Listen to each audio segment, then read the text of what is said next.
Rangers fans, welcome to Liberty Blue, the best Rangers podcast in town. I'm Andrew Chonley alongside Nick Zararis. We scream about the Rangers so that you don't have to. This is episode 71, live on Twitter, Twitch, and YouTube, and we're available wherever you get your podcasts as well. We're recording this a little bit earlier in the week. Schedules don't align for Monday at 6, so Christopher, please don't do anything silly that will render this conversation old. Please and thank you. We are begging. We are asking you nicely. Please don't do these things. We have to think of the children, Christopher. Think of the children.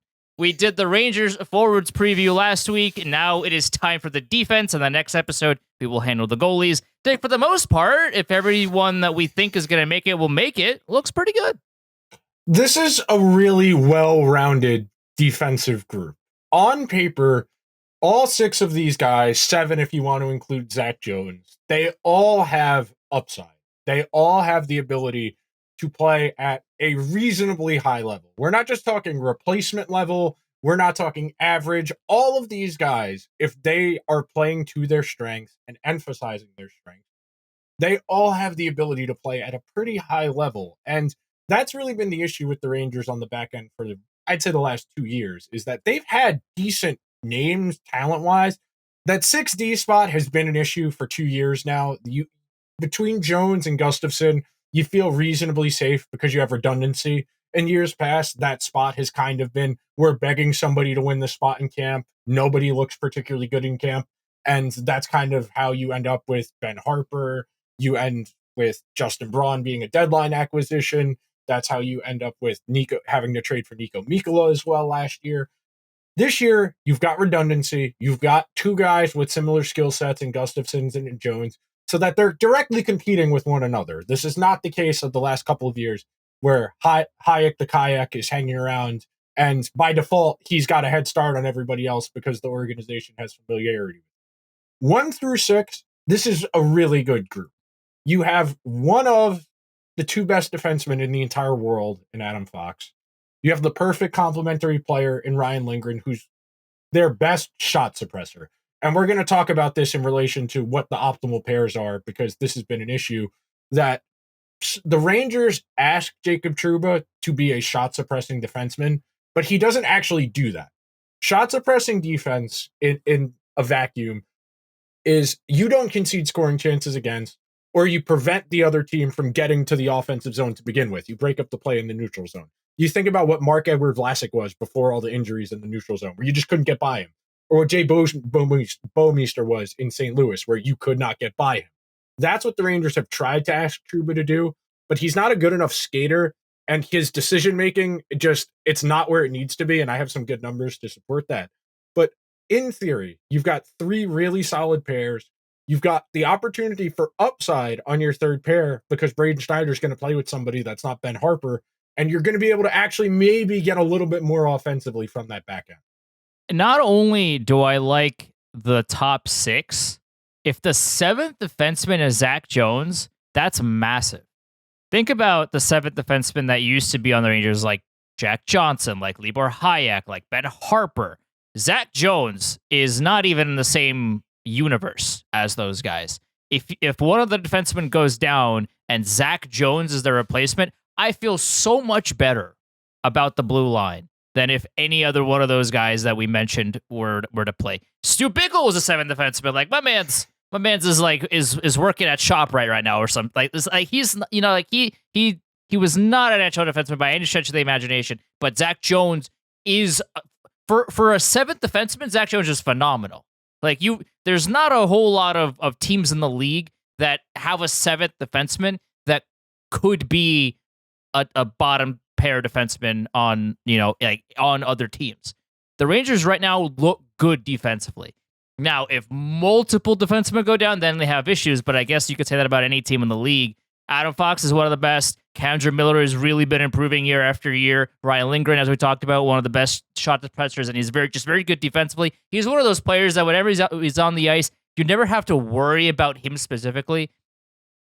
He's one of those guys that just knows exactly what his role is. He's going to do what he's supposed to do, and he's going to mitigate the other team's offense as much as he can. Never have to worry about Ryan Lindgren. The one, I guess, concern is Jacob Trouba because he makes $8 million and he has the captaincy on his sweater, and he does things. He also, whenever he has a puck, never shoots on. Like, I wish he shot a lot during the summer, because I just need him to hit the net this year. That's all I want from Jacob Trouba. Obviously, I would like his defense to improve. Please hit the net, my guy. If you're gonna shoot the puck, which you do all of the time when you have the puck at the blue line, even though there are a lot of times there are better options available, or when there's not 7 people in front of you, if you're gonna shoot the puck, please hit the net. That's all I want. You reminded me something I wanted to look up, and I'm pulling up his something on Natural Stat Trick right now. I just wanted to see the relation of shots on goal to shots, because as we know, he doesn't hit the net a whole lot. I mean, we're No. talking about somebody who last year was a 3% shooter from the field. So 3% of his shots. He took 169 shots last year. Less than 3% went in. Somebody whose individual expected goals, meaning the shots he took. So individual expected goals are just him. His individual expected goals was 6.7, and he shot the puck 169 times. That tells you how low quality each of those shots is. And granted, some of those, expected goals isn't able to account for traffic in front and that type of impact. But generally speaking, we're talking about somebody who's shooting a lot at a high volume, but not getting a lot of return on investment. And that's what he's been his entire career. I've talked about this article more than once, but Travis Yost of TSN wrote this the summer the Rangers got him, that Trouba was the single most inefficient shooter in the entire league before he came to the Rangers. And then he played first pair for about 2 months on that team the first year he was here. The Rangers realized Adam Fox was better, and that's been the real conundrum, and where you can start, where the philosophical problems with the way they've assembled the defense come from, is they thought they were getting Jacob Trouba to do what Adam Fox is doing right now. Adam Fox is significantly better. We're talking about one of the two, three best players at the position. They had no way of knowing that. They had no way of knowing that Jacob Trouba was not going to fill the role they needed, because that summer, you talk about a barren roster. The end of the year before, we're talking about guys like Rob O'Gara getting significant ice time, John Gilmore, Neil Pionk, a lot of guys who were fringe NHL players because there were nobody else. So they threw it a bunch of volume at the wall, said, let's get our first pair guy. Maybe Adam Fox is, high-end third paired guy, can run our power play or our second unit. Turns out you lucked out. You have a good problem. The question for me, and this is what I said in the open and I'll reiterate now, the talent is here. Are they going to be able to play as good as their talent? Because for the last 2 years, they haven't. The Rangers defensively have objectively been bad. Objectively watching them, it has been an exercise in futility. Whenever they get the puck in their own zone, it is a hand grenade out of the zone. As soon as you get possession, out, off the glass, 35 seconds go by, oh, we're in the zone again. And it just over and over and over and over. And I'm going to start talking numbers here because somebody does track this. Follow Corey Schneider on Twitter, subscribe to his Patreon. It is worth it. The data in there is infinitely more valuable because it's descriptive. It is telling you individual events. The puck goes into the Ranger zone this many times. Adam Fox plays it this amount of times. Based on the amount of times he plays it, they exit the zone successfully this amount and they fail this amount. That's the type of information we're dealing with here. So we have good data because somebody is manually tracking this with their own eyes. This is not something that is remotely tracked. I am very interested to see how different the Rangers blue line looks in January. Because right now, Peter Laviolette is teaching the blue line the system and how to incorporate, his philosophies and how to play with the puck, without the puck, how to get the puck out of the zone, how they want to attack the neutral zone, all these things. We won't see the fruits of Laviolette's labor in the first couple of months of the season. That's just not happening. That's just not. When you think about the first month of Vigneault, the first month of Gallant, the Rangers looked atrocious because they didn't know what the right play was because they were learning how to play under a new philosophy, under a new head coach. And I would have to imagine that the Rangers are not going to look tremendous out of the gate in October and November. But I am very interested to see how the blue line looks come January, when Laviolette will have more time to incorporate a lot of his values onto the 6 defensemen that are on the team. I want to see if he's going to make a positive change into their system. Because as we saw under Gallant, they didn't play a whole lot of defense, but also they didn't practice to get better at defense because they didn't practice. So I want to see, okay, now that they have an actual head coach behind the bench that actually wants to practice and do things, I want to see, okay, here are the current problems on the blue line, and here is how we are going to fix them as the year goes on. I want to see, and I'm very interested to see how they look come January, February, March, and compare them then to what they were last season. I'm very curious and interested to see the difference between the two, because I feel like, by all accounts, by all that we know about Laviolette and how he practices and how he puts structure into his rosters, that we are going to see a blue line that actually plays with each other and plays with the team and isn't afraid of handling the puck when need be. They are, by all accounts, a pair of six guys that, you know, aren't terrified and actually know what to do with and without the puck. So I want to see what the changes are, because by all accounts, this is an improvement on the back end, both in terms of who they have, but also the system that they're playing under. I'm interested. I want to see what happens. You think he's got them like Coach Carter in there, where he's got them running suicides every day? I was delighted to see them making the veterans skate suicides. Yeah, that was good. That's good, because again, like you want accountability all throughout the roster. Because if it was just, you know, like Will Cooley and those guys running suicides, that wouldn't make a whole lot. That wouldn't move the needle for me. But you're seeing the guys that have been here for a while also doing them. That means a lot more, because it's not just, you know, the 18-year-old that's just here for a good time. Like, this is everybody's doing them. It doesn't matter who you are, how long you've been here, you're doing them just the same. I think like that's exactly what the Rangers have been needing for a while. I completely agree with you. We talked about that a lot last year with the selective disciplinarianism and the selective opportunism. The one that sticks out to me, and we'll go back to the defense in a second, was the game against the Devils they lost on the Saturday afternoon, where Gaudreau just gave the puck to Jack Hughes. He skated a breakaway, tapped it in. And then after the game, Gallant said, well, Barkley's won 2 Stanley Cups. He gets a little bit more benefit of the doubt than the other guys. He didn't win those cups here. Yeah. He didn't win those cups for you. Like, if he had been on the team for this long, like if Chris Kreider does that, it's not okay, but you're a little more tolerant of it because you know the type of impact he has and how long he's been here. Saying that about a player who's only here because other people won the championship, it's a team sport. You don't get to say one guy won the championship, especially if he's got that small of a role. Okay, back to the defense. These are the numbers based on last season. This is the full data, and then I have stats for Gustafsson's time in Washington as well. So, per game, the Rangers average having to go get the puck 71 times, meaning the other team dumped the puck in 71 times per game. That's a lot. That's a big number, by the way. That's a lot. You think about, you don't realize it when you're watching the game, and then you go back and you're like 71 times. Like, dude, like hockey's a boring sport. Like, this is, if you look at the numbers, you're like, that's all they do is just they go dump it and they chase it. But like, when you're watching the game, you don't stop to think about, you know, all the times that your defenseman goes back behind the net to regather the puck, and off you go on the offense. 71's a big number. That's a lot. That's a lot more than I thought. And you think about that in relation to what we said before about playing hot potato and just trying to live to the next play. Part of the reason that number is so high is because they would just turn the puck over. And you don't think of clearing the puck out of your own zone as a turnover, but you just did all the work to go recover the puck and dumping it out of the zone off the glass into the neutral zone.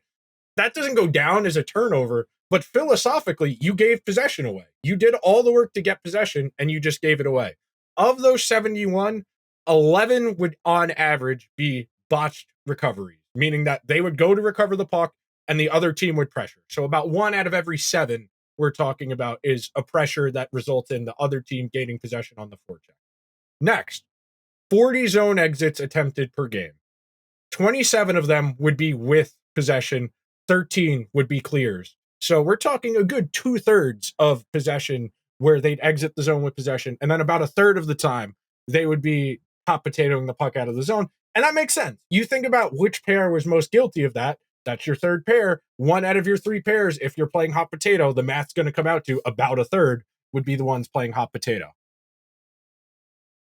it makes sense in the course of an NHL game. I think that number is generally going to decrease now that you have, I would have to imagine that, especially because Laviolette coach Gustafsson in Washington, that I would have to imagine that Gustafsson does make the team over Zach Jones unless Zach Jones shows us something that we haven't seen to this point. I do think that Gustafsson right now is going to make the team over Jones, but even then Zach Jones is on standby, so it kind of doesn't matter. But when you have the bottom pair that you either don't trust to play well or just physically can't play well, they are going to just try to get the puck out of the zone as quickly as possible and not try anything fun or remotely positive towards the offense, because they've been hemmed in the zone for 35 seconds. They are gassed. All they want to do is get off the ice. When you have bottom six defensemen that are not only capable of defending, but also can skate, aren't terrified with the puck, that is going to open up the offense so much more than with anybody else. Like Libor Hayek was terrified of handling the puck, what to do in the defensive zone. Guys like that, Ben Harper in the preseason games that he's been playing, it's like, dude, what are you, like, it's preseason and you're still terrified. Like, what are we doing, man? Why are you, like, everyone's like laughing on the bench and you're terrified of handling the puck like it's a hand grenade. What are we doing? Like, when you have six defensemen that aren't afraid of making a play, it opens up everything else. And that is also one of the things that I'm excited to see from this team is, hey, now that they have six defensemen that are confident in their own abilities, both in the defensive end and both with the puck on their stick, I want to see how this therefore improves the offense. This is going to be fun. The comparison I make is teaching a baby how to walk. That's the comparison the Ranger you got to use in terms of, typically speaking, you're playing lower in a lineup because you're not established or because you don't have a long track record or you're limited. You're limited in what you can do. And if you are limited in what you can do, you are going to get less responsibility. They're not going to ask you, hey, skate this puck out of danger, Ben Harper. They're going to tell you, hey, get it out of there. Just get it out of there. Live to survive till the next sequence. And that's generally what that third pair has been. Trouba has been especially guilty of this at times too, and we're going to get to the individual statistics in a minute. In terms of team-wide, the last stat I have team-wide is the other team attempts to enter the zone 67 times per game on them. They deny that 14% of the time, which generally is telling you the Rangers are pretty passive in the neutral zone, that they are okay with you dumping that puck past them, turning their back to you, and going to get it. I'm curious to see if this is an area we see the Rangers be better at. You and I spent the entirety of last season complaining about the neutral zone play, that it was non-existent in both directions, that the defenseman would just let people go by, or Trouba would miss his body check, or when they were going to offense from defense, that forwards wouldn't be coming back to receive the puck. The other team could step up in the neutral zone, force the Rangers to dump the puck into the offensive zone, and after you did all that work to get possession, break out, and get to the neutral zone, you still had to go get it again. There was a lot of everything or nothing from that team last season of either we're going to send everybody everywhere and there's nobody behind to kind of defend if things go wrong, or there's going to be nobody in front and we're just going to essentially like turtle for half a game.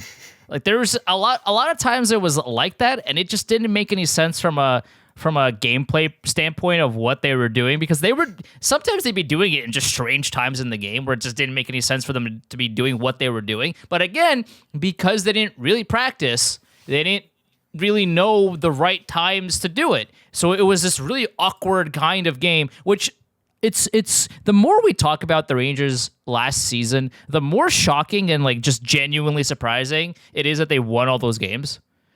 They were such a broken, like if you watch the team and you watch them game in and game out of all their strange decision making, all the roster decisions, and how they played and like the little things, it's very surprising that like despite all of that, they still won a lot, which goes to show how good they could have been if they had an actual system in place and they were actually practicing more than 15 minutes a day, it would have been great. But like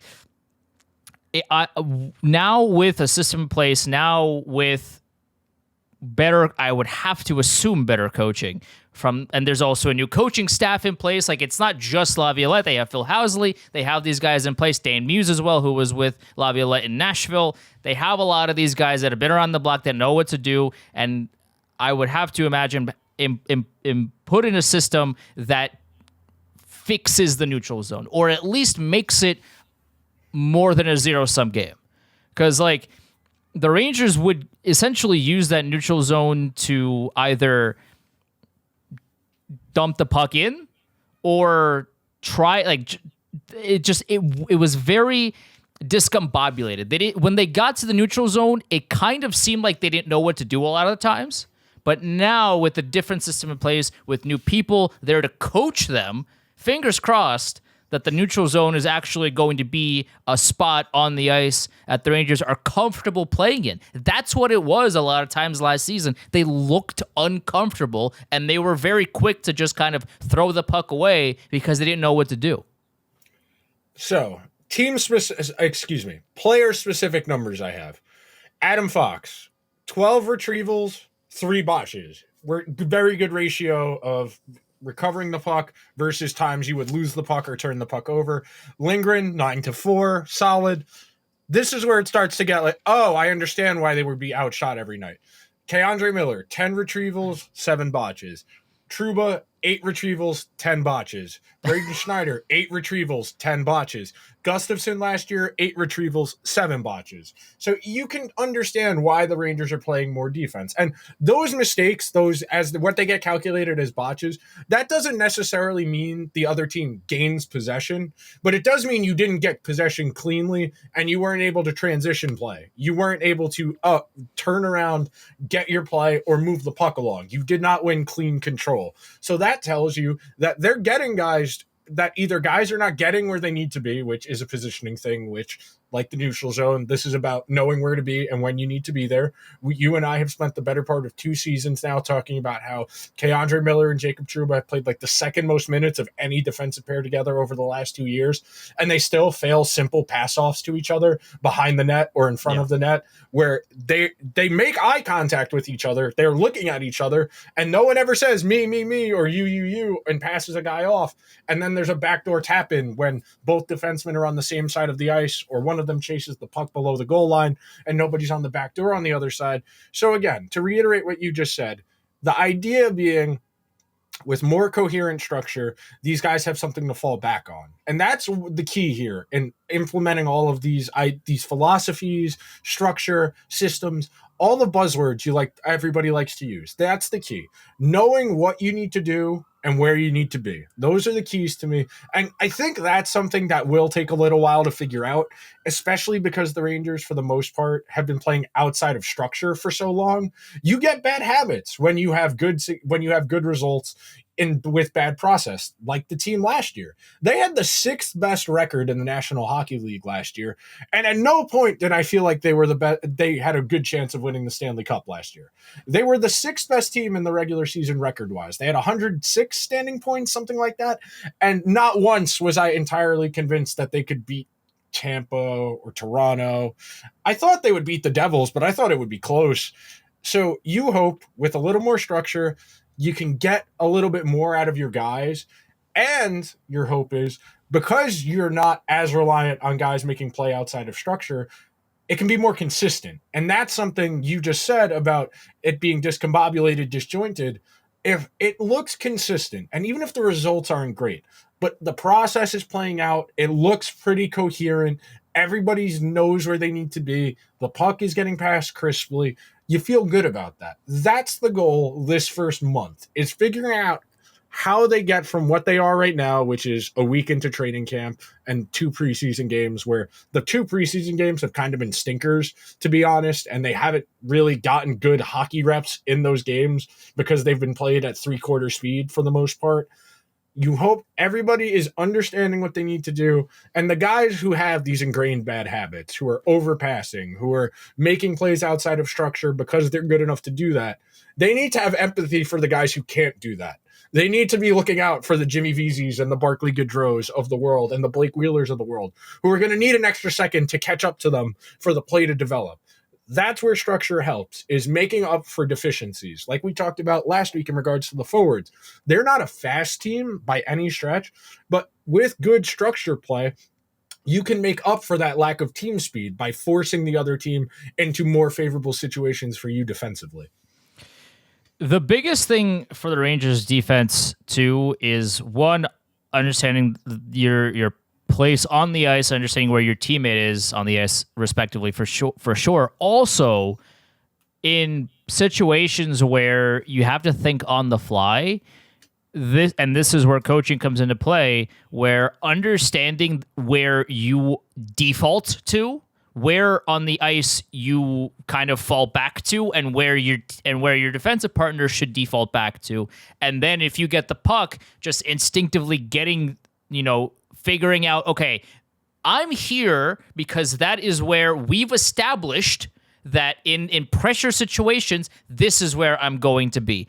And this is where my defensive partner should be most of the time. This is what we have established. This is what we talked about in practice and in the video and in video review sessions. So now I'm going to get the puck. I'm going to pass it this way or that way, or I'm going to make a play this, whatever. And we are and together as a unit, this is how we turn the puck, and we get it out of the zone, and we're going to get the offense going the other way, as opposed to just, I don't know what to do. Just throw it out. Bye. Like, see you later. Like, now, hopefully, again, like, Peter Laviolette is not a miracle worker. This has to be a two-way street. I think I hit the mic, so if hopefully I didn't pick up a little bit. But, like, Peter Laviolette's not a miracle worker. It has to be a two-way street.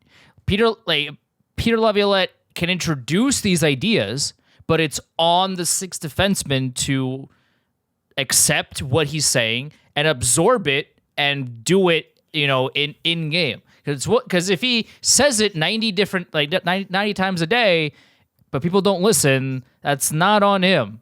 It has to be, hey, here's what I want you to do, and now the guys have to go out and actually do it. The last point I want to get in here before we kind of get to more big picture things, I think there's a world where we can make these defensive pairs better. Rob Luker's been talking about this for a year and a half. They need to experiment with Fox and Miller together and Trouba and Lindgren together, because I genuinely think the skill sets complement each other better. We were talking about before how Lindgren is the best shot suppressor on the team and one of the best in the entire league. All Trouba wants to do is play offense. I know the Rangers cast him as a defensive defenseman because he throws the big hits and because he's a physically inclined player. He does not suppress scoring chances against. He does not make the other team's job of creating offense more challenging. Ryan Lindgren does that. By playing him with Trouba, you are going to get better results out of Trouba, because he's not going to be, if he's still throwing the stupid body checks and still getting taken advantage of in the neutral zone, playing with Lindgren, that's another thing. But because K'Andre Miller is a little more offensively inclined than we would all like him to be, I think playing Miller with Trouba doesn't have the desired effect the Rangers think it does, because in their minds, they think, okay, Miller plays the puck, Trouba plays defense, Lindgren plays defense, Fox plays the puck. But that's not really what happens. When Trouba and Miller are out there together, Trouba is typically the one who's putting the puck on the net and trying to facilitate offense, whereas K'Andre's better at that than Trouba is, frankly. And by playing Miller with Fox, you do risk being a little too offensively inclined. We've all wanted K'Andre to find that defensive element of his game, because you see it in flashes, in glimpses. That really long reach, he's got the great stride where he can make up distance if he has to close the gap on somebody who's got a head start on him. But he's yet to put that together consistently. That's been the biggest barrier for K'Andre finding that next level, is he got there relatively consistently last year, but not enough where you're like, okay, this is a star now.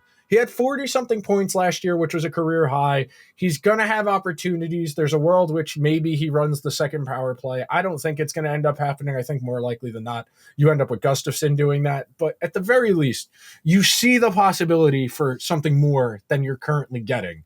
You know this is passable the Rangers can't get by with just passable based on the forward talent they have, like we talked about last week. This is a talented group, but they are going to play teams with more talent than them. And to make up that gap, they're going to need their defense to get to that next level where it's not just survival. It's our defense is so good, it is impacting the game offensively, and we are just not playing defense at all. They need to get to a point where they are willing to experiment. The Rangers organization as a whole needs to get to a place where they are comfortable trying new things for a few games and not breaking down if it's a failure. Like, it's okay to fail for like 3 games. If you're trying new things, like if you're trying Miller with Fox, if you're trying Lindgren with Trouba, and if you're at least trying new things, like, and it doesn't work out, that's one thing. But if you are so stuck in your ways and it doesn't work and you continue to do it anyway, that's the definition of insanity. It's like you at a certain point, you have to try to fix the things that aren't working. Otherwise, they'll just continue to not work. Like we saw the Miller Trouba pairing not work. They weren't in sync a lot of times. K'Andre likes playing the puck, and Trouba pretends like he also likes to do it. But the problem is that K'Andre Miller is actually not bad at it, and Trouba just shoots wide. That's kind of his whole thing with the puck. Like he'll be behind Shesterkin, and if given the opportunity to, he will try to shoot at the net and miss by 100 miles. But like Lindgren Trouba, at least in theory, works. So, and all I want is for Laviolette to try it for 5 games, try it for a week, try to see if these things could lead to better results. That's what we want at the end of the day, is for the Rangers to have such good results they win the Stanley Cup. That's all we want. So, like, if experimenting is one of the key ways to get there, potentially, why not try? And that's the last point I want to make about talking about upside and unlocking more. We've all given Braden Schneider the benefit of the doubt because he's played with some terrible defensive partners the last couple of years. If the Rangers are going to get where they want to get to, this third pair needs to not just not a liability, it needs to be able to occasionally drive play. I'm not saying all the time they need to be able to hold the other team in the offensive zone, but they can't do what they did last year where they were playing defense a minute 15 at a time because Schneider can't recover the puck and break it out on his own because he's got a net liability next to him. You hope that by giving him a real partner, Erik Gustafsson is a solid skating defenseman who has good vision, can handle the puck well, that you will get better results from Braden Schneider. The Rangers are pretty traditional in the mindset of puck mover, defensive defenseman together, so we probably won't see Schneider further up or Gustafsson further up. Maybe there's a world where if there's injuries, that kind of thing. But for the most part, that's probably your third pair. And if it's Zach Jones, same deal. Jones is a solid skater. He handles the puck okay. But they need to get Braden Schneider to, from that occasional flash and then just trying to survive for his life, to good defenseman. Because again, that was a real issue, especially in the playoffs last year. When Schneider was out there, the Devils had him in hell because he didn't have anybody to fall back on. Mikkola was okay, but he's slow and he's big. What are the Devils? Small and fast. They are really good at skating you into a blender, and when you can't get the puck out on them, you are going to struggle. So if the Rangers are going to get to this next level, which in theory is available to them, we're talking about not changing the personnel. We are talking about systems. We are talking about experimentation and trying to find a new ceiling, because we know what the Rangers ceiling of last year was. It was a first round exit. This year, your goal is to do better than last year. So we need to try new things. That includes at forward. That includes on the back end. In theory, there is the opportunity here to have a really good defensive group. In theory, getting to where we think they can go is going to take some trial and error, some experimentation. And the Rangers need to be willing to take their lumps for a little bit to let that happen. On paper, this is one of the best and deepest blue lines Rangers have had in a very long time. There's no fear of Libor Hayek playing for some reason. There's no fear of Ben Harper playing for some reason, right? Obviously, let's pretend that everyone's going to be healthy and there's going to be no issues, right? Like, there'd be times throughout the course of the past few years where Libor Hayek would just play. because the coaching staff wanted him to play. And he'd be terrible, and then the Rangers were like, we'll try him again. We'll see what happens. But, like, this is one of the few times over the course of my lifetime as a Rangers fan where, like, yeah, Trouba, I'm always afraid when he's on the ice because he can't really defend, but at least he has a good defensive partner with him that kind of mitigates a lot of what he does. There's no 6th defenseman or 7th defenseman even that I'm terrified of seeing on a day-to-day basis. The 7th defenseman being Zach Jones, if he plays 35 games, whatever, that's so much better than what they've had in recent years. So much better. It's not even a comparable, like, you know, it's just not comparable. Like, when you would tune into a game and you'd see, I don't know, like Jack Johnson in the lineup, you're like, oh my God, this, like, I can't believe they're doing this. Like, they have a better defenseman and he's up in the booth, he's up in the media booth for some reason, and you have this season that isn't the case.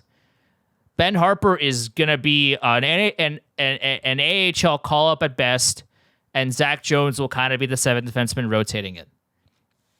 On paper, this is looking really promising, but now again, it's up to everybody else to actually go out and perform relative to their expectations. If it was Lieber Hayek with Braden Schneider, the expectations would be a lot lower. But now that it's Erik Gustafsson and Braden Schneider, okay, now we're cooking. Now I'm so much more confident as a fan watching these 6 defensemen play hockey together as opposed to 5 and the guy off the street. Like, I feel so much more confident as a fan watching this blue line right now than for the vast majority of my tenure as a fan. I mean, yeah, the Rangers literally got Ben Harper off the street. He was a waiver claim last year. And you were a team that felt you had Stanley Cup aspirations, and a guy who played 40 games for you was a waiver claim? Something about that never jived for me. The last point I want to make before we wrap up. We have seen the Rangers get a lot of credit for being a good defensive team because they have good goals against numbers, because they have great goaltending. This has been a theme dating back to Henrik Lundqvist, Dan Girardi getting Norris votes, Dan Girardi making an all-star team, Mark Stahl making an all-star team. If there was ever a year for the Rangers to be genuinely good defensively and get the all-world goaltending, this is where it lines up for you. This is where your goalie doesn't have to do as much work and you get better results from him because he doesn't have to work as hard. So in theory, you don't have to be the team that's overly reliant on your goaltender. And that's always a retort you get from people who aren't as invested in data tracking stuff is, well, the goalie's a part of the team. No one's saying you don't emphasize your best player. Part of the reason the Rangers played the style they did under Gerard Gallant was he recognized my goalie's my best player. I can afford to lean on him. Your goal in any of these situations with how you're designing your team to play, you don't want too much responsibility falling on any one person. Sure, your better players can take more responsibility. They are more vital to your team's success, but they cannot become the only reason your team is winning games. The analogy I think Hockey Stat Miner used in like 2014, and I've been using ever since in regards to Henrik Lundqvist, is imagine you're in a pool and someone's on your shoulders. You're doing great. You're standing up, but the more they lean their weight down on you, the closer your face is getting to that water line.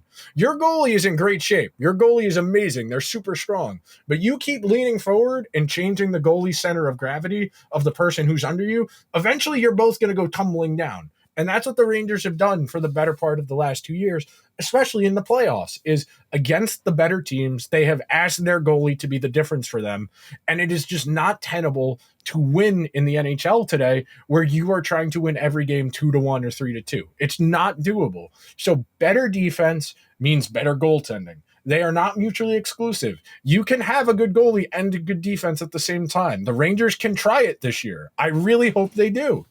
The best way I'll describe it is this, where you have a star player that the less you ask them to be a star player and be the difference maker is the best way to win every single game.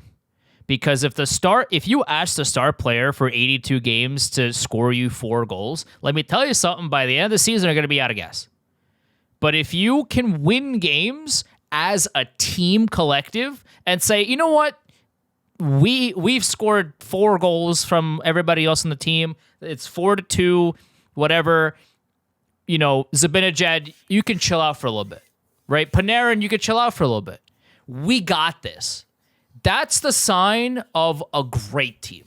Because you could be a good team on paper and have your best players be your best players game in and game out, but a great team gets success and gets a lot of offense and defense and all these things from everybody in their roster, such that when you get to the playoffs, you don't need Zibanejad playing 45 minutes a game. You can rely on everybody else on the team to do their job and to pitch in, because at the end, it's such a team sport.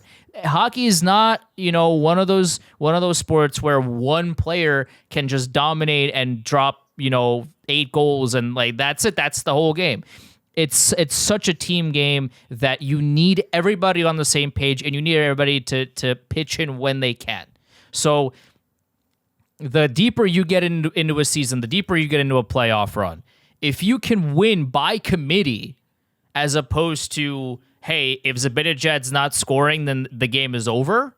Oh, like that's a sign of a great team. You could be good, but being great is hard. That is one of the hallmarks of any great team is during the course of the regular season and the postseason, you don't have oh no, who's going to make a play tonight? It's someone is going to make a play tonight and anybody can do it. That is a tenet of a great team. I'm not saying every player on the team is great. I'm saying that a great team, everybody on that team has at least one moment where they make a play happen for them that wins their team the game. Are you saying that Jake Bunchletters is going to do that Spinorama pass again to the Rangers posting that like he meant to do that is hilarious. It's so good. It was great. He was just throwing the puck in the general direction of the net and somebody just happened to be there. He had no clue where that puck was going. He had no clue somebody was by the net. It is hilarious. Jake Bunchletters is who the preseason is for. Guys who are trying to make the NHL. Yeah. Jake Gustafsson is not an NHL player on a good team. He is not an NHL player on an average team. The only reason Jake Gustafsson should be on your team is because you don't have any other people with a pulse. If you have a dead body in your lineup, okay, Jake Gustafsson can come in for you. If you are the San Jose Sharks and you're 15 injuries in and it's January, okay, Jake Gustafsson can play. But if you are a team that has genuine Stanley Cup aspirations, you don't have guys like Jake Gustafsson playing 20 games in your regular season because your fourth line matters. That's the good thing about the Rangers roster on paper this year. There is no dead weight. There is nobody that, oh God, he's on the ice. You feel good about everything on paper. Now it's about the intangible, the unknown, and that's kind of where a lot of our apprehension comes from that we've had a lot of this summer is all of the talent has been there. They have had decent teams the last couple of years, but they haven't gotten the intangible stuff right. The coaching, the leadership. They haven't had a ton of clutch moments. That type of thing only happens naturally. You can't force that. You can't bullshit that. And that's been part of the Rangers' issue. They have bullshitted their way through a lot of seasons. And then when the playoffs came, figure it out. Like the person who never goes to class in college and then the midterm is next week. That's what the Rangers did all of last year. Now you hope we're going to take this class seriously because if we fail this class, we're getting kicked out of school, which is what may or may not happen to some people on this team. So the theory for a good team is here. Now it's a matter of the unknown and the intangibles coming together. You can't force it. You can't fake it. The Rangers have got to find a way to get the best out of this group. And that's not coming from hockey. That is coming from things outside of the ice. Someone has paid you a good amount of money to build this IKEA set that they got. It's up to you to put it together. Because if you don't, it's on you and you're going to get fired. Are you a directions guy with Legos and like building things, or do you just try and piece it together? Well, the thing about that is that I don't do any of that. So you're barking up the wrong tree. You didn't put your desk together? I had some help. Okay. I had, my dad's a lot better at it than I am, so he helped me do it, and I helped by doing things. That's about all. That's he's a lot better at it than I am. I'll just say that. Gotcha. All right. Yeah. that'll do it for this week's episode of the Liberty Blue Pod. This is getting pre-recorded because I'll be in Alabama at Redneck Coachella this weekend. So, oh boy. Yeah, very, very much looking forward to seeing the cars go very fast. If you're not first, you're last, all that good stuff. We'll see you guys next week. You love the, is it turning left or turning right in this? It's left. All right. You got to love the turning left. That's the best part of the race. Not at Talladega. The straightaways are the best part of the race. They're going like 195 down the straightaway. That's where all the passing happens, is on the straightaways. But yeah, well, I don't know anything. All I know about Talladega is the movie. Yes, great movie. I watched it the other day to get in the zone. That's all I got. I worked on NASCAR radio for a little bit here and there, filling in. That's turning left. That's all I got. Remember that time we got thrown out of biology for playing with Matchbox cars? No. That's a line from Talladega. Dude, it's been a minute. It's been a minute, man. I apologize. Listen. I'm impressed. I'm impressed you knew that movie existed because you've seen like 6 movies. I have seen like 6 movies. Yeah, one of them was Caddyshack, and I was bullied into it by my host a couple of years ago, and it was okay. The movie was fine. But it's fine. It's a great 80s humor. It's a great movie if you saw it when it was in theaters for the first time, and you're revisiting it now. It's like, oh, it's this great. But like, if you're watching it for the first time now, it's like, yeah, this is one of the movies of all time. That's it. That was my opinion. Like, it was fine, but I don't know. Maybe humor is very different. I just gotta watch more movies, I guess. Caddyshack's good, but it's very 80s humor. There's the unnecessary nudity for no reason just because it's an 80s R-rated movie. Chevy Chase is like half acting and half just hanging out. That's all. Everybody is on copious amounts of cocaine. Every 80s comedy has the exact same general beats. They all hit the same notes. It's a movie.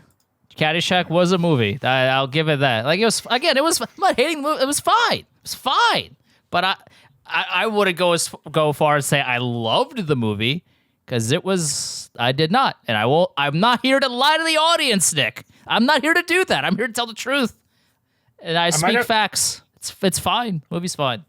I might have to clip that and put that on Facebook, so in 3 weeks when old people go on Facebook, they can all yell at you for not liking Caddyshack. Because those are the people who will ride for Caddyshack. That's right. Those Rangers Facebook fans are going to come after me for that one. All right, that'll do it for this week's episode. Make sure you're subscribed wherever you are, whether you're YouTube or on the podcast format. To the new subscribers, the numbers keep going up slowly but surely. Welcome to the family. A lot of fun. There's actual hockey to talk about. We'll see you guys real soon. Later.